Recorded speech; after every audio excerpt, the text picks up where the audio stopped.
Hello students, இன்னைக்கு chemical kineticsல இருந்து ஒரு question பார்ப்போம். Under what conditions a bimolecular reaction may be kinetically of first order?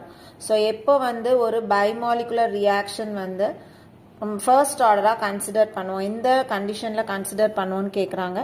A, when both reactants have same concentration, ரெண்டு reactantsக்கும் same concentration இருக்கும் போதா? அல்லது B, when one of the reacting species is in large excess, ஒரு reactantனுடைய அளவு அதிகமாக இருக்கும் பொழுதா? அல்லது C, when the reaction is at equilibrium, reaction equilibrium stateல இருக்கும் போதா? D, when the activation energy of reaction is less activation energy இருக்கும் போதா?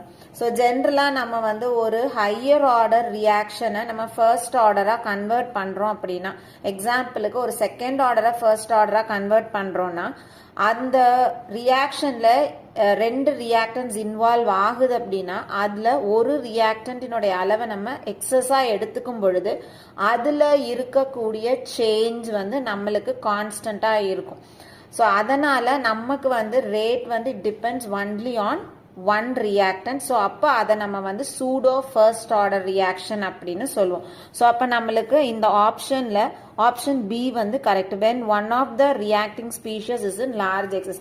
எக்ஸாம்பிளுக்கு நம்ம hydrolysis of ester in presence of acid எடுத்துக்கிட்டோம்னா நம்ம வந்து எஸ்டரை நம்ம என்ன பண்ணுவோம், ஹைட்ரோலைஸ் பண்ணுவோம். அப்போ வாட்டர் பார்த்தோம் அப்படின்னா நம்ம வந்து சால்வெண்ட்டாக யூஸ் பண்ணும் பொழுது அதில் இருக்கக்கூடிய சேஞ்ச் வந்து it is considered as a constant value. So அப்போ எஸ்டரில் என்ன சேஞ்ச் இருக்கோ அதை மட்டும்தான் நம்ம கன்சிடர் பண்ணுவோம். அதனால அந்த ரியாக்ஷனை நம்ம pseudo first order reaction, although it is a second order ரியாக்ஷனாக இருந்தாலும் it is considered as a first order. அதனால அதை வந்து சூடோ ஃபர்ஸ்ட் ஆர்டர் அப்படின்னு சொல்கிறோம்.